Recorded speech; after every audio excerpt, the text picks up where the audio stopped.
Whether we accept it or not, we are an embodiment of both male and female energies.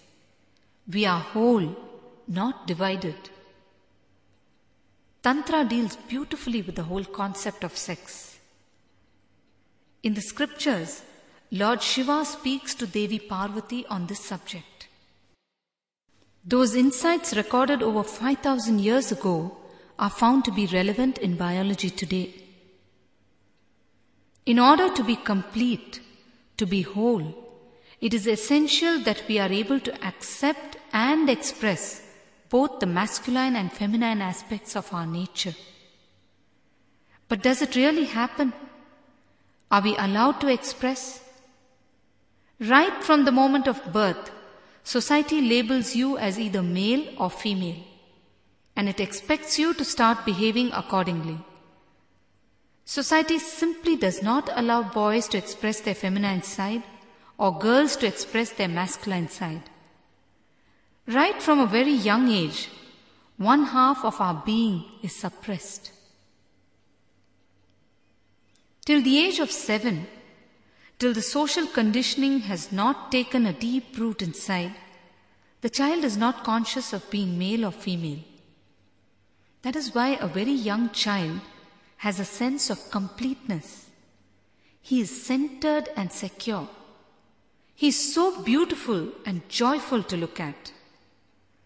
By around 7, the child comes under society's control. The male child is not encouraged to play with dolls and kitchen sets.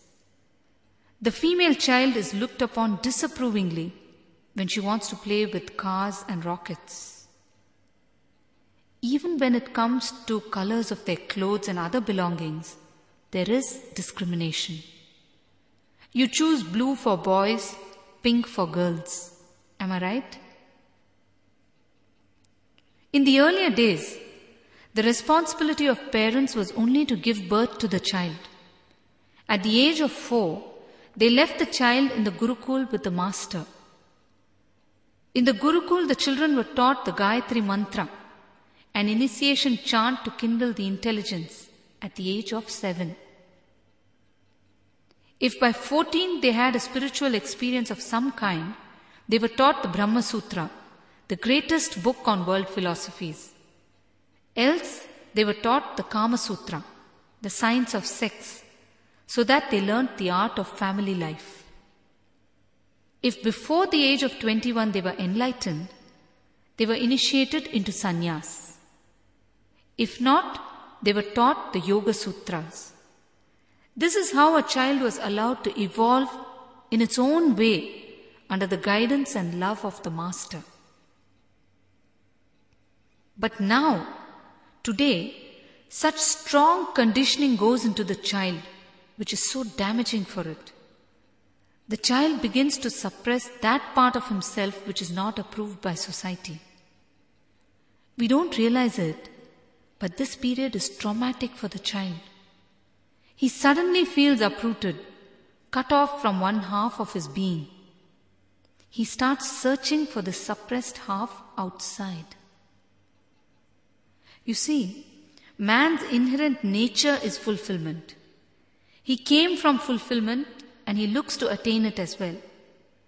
So he begins unconsciously to search for the lost half, the suppressed half. He starts looking to the outside world for a substitute for his own lost half. The male child starts searching for a female presence and the female child for the male presence. This is where the whole idea of sex starts. This is how the whole idea of sex takes root. In the period from 7 to 14 years, the child is closest to its parents. From them, the child collects images about how the ideal woman or ideal man should be. For the male child, the suppressed half of his own personality is replaced with his mother's image. And for a girl child, the suppressed part of her personality is replaced with her father's image. That is why every boy's first heroine is his mother, and every girl's first hero is her father. This is the unwritten law. This deep-rooted search is what lies behind the so-called Oedipus and Ophelia complexes of Freudian psychology. A boy expects care from his wife, like the care he received from his mother.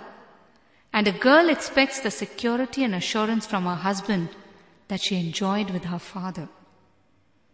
In broken homes, where the child has been deprived of the mother's or father's presence due to death or maybe divorce, the child carries a sense of incompleteness because the imprint of the parents is the first and the deepest. Even long after you are an adult, no matter how many differences of opinion you have with your mother or father, you can never remove their imprint from your being. At 14, the child attains physical maturity. Naturally, social laws don't allow them to have the same intimacy as earlier with a parent of the opposite sex.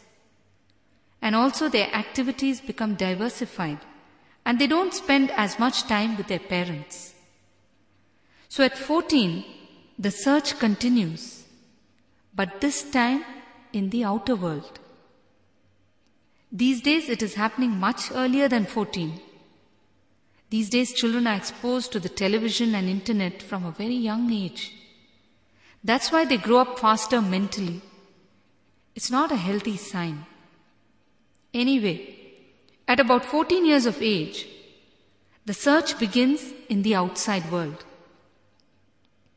The child now begins to collect images from outsiders and media. The media is perfectly aware of this. That is why you will see that all advertisements always have sexual undertones. An attractive man or woman will be modeling for the product, even if the product has nothing to do with them. Almost all motorbike ads show women. And how many women ride motorbikes? Whatever the product may be, you will find a smiling woman recommending it. And when you go to the market, you promptly pick up that product, forgetting that the woman does not come with it.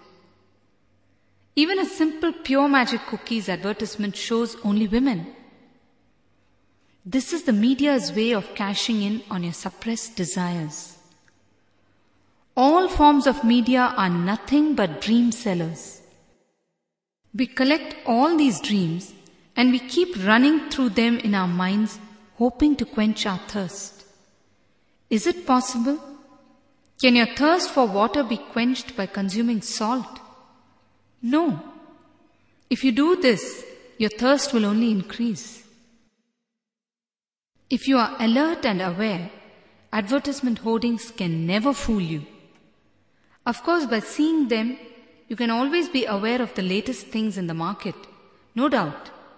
But they will not deceive you. You will not be vulnerable to them. You'll be able to see them objectively and leave it at that. You will not feel an instant and unconscious pull towards them. It is only when you allow your reactive mind to be your deciding authority, you are in trouble. You need to dissolve the reactive mind and function with your intelligence so that you are with awareness all the time. Of course, meditation will help a lot in achieving this. And you see, while on one side the media feeds your imagination, on the other, society tries to suppress you. The more society tries to suppress your imagination and desires, the more they grow. Because society aims at suppressing the symptoms without getting down to the root cause. When you just cut off the branches of a tree and leave its roots as they are, what happens? The tree grows in a more flourishing manner. Anyhow, during these years, we collect ideas from all sorts of media and build up an image of the perfect woman or man. From each person, we collect the best nose, the best eyes, the best personality, and create our own ideal person. We follow a cut and paste method. In your computers, you cut and paste all the time, is it not? This stage lasts